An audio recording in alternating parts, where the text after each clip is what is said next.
Attention today for that fight that we saw. They're getting a lot of attention in general because of their quarterback situation. You've got Brian Hoyer, the incumbent, competing with this guy here, the rookie, Johnny Manziel. And obviously they're getting a lot of the attention, but there's also a new coach in town, and he's potentially trying to change the culture there. This is the pace that we like, and we had to set the standard.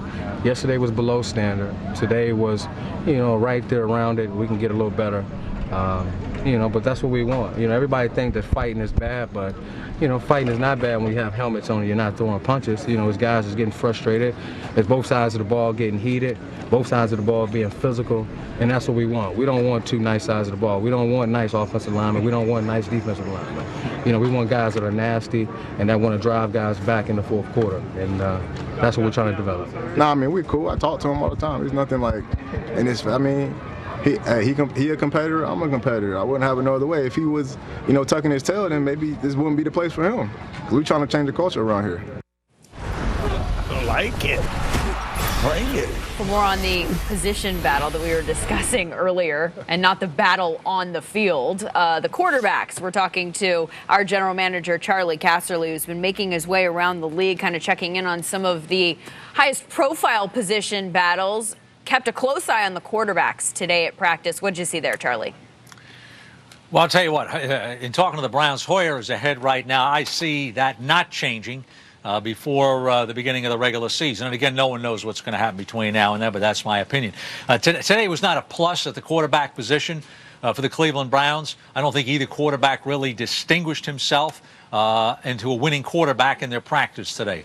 Hoyer, accuracy was off deep. He's smart. He knows where to go with the football. That's his positive, but accuracy was off deep. As far as Johnny Manziel, you could say it was kind of a flash day. You see the quickness of the release. The arm is certainly good enough to win with the National Football League. But accuracy was off, timing was off. He forced some footballs.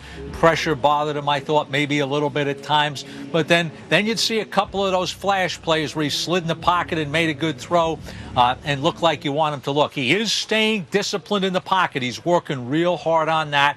That's a positive. But today was not. Today was a learning day. Let's put it to you that way. So you think they have their answer? I'll tell you what. I think their answer might be to Buffalo this year. They've got Buffalo's first-round pick next year. I think, to me, I'll be honest with you, I think that's going to be their quarterback of the future.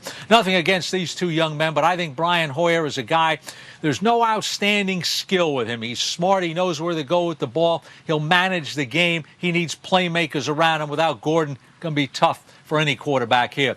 I just don't know what Johnny Manziel is going to develop into. It's much too early in the process. You have to be patient. Probably going to take a year for you to find out what he's going to be.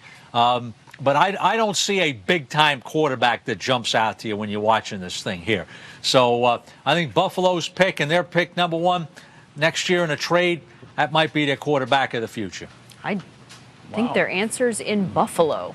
Quote of the day there from Charlie Casserly.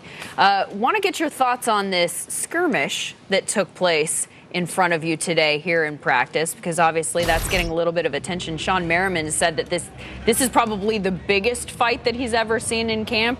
Pretty much everybody on the team going all in and getting involved in this. A little bit more on this fight after practice, Ben Tate.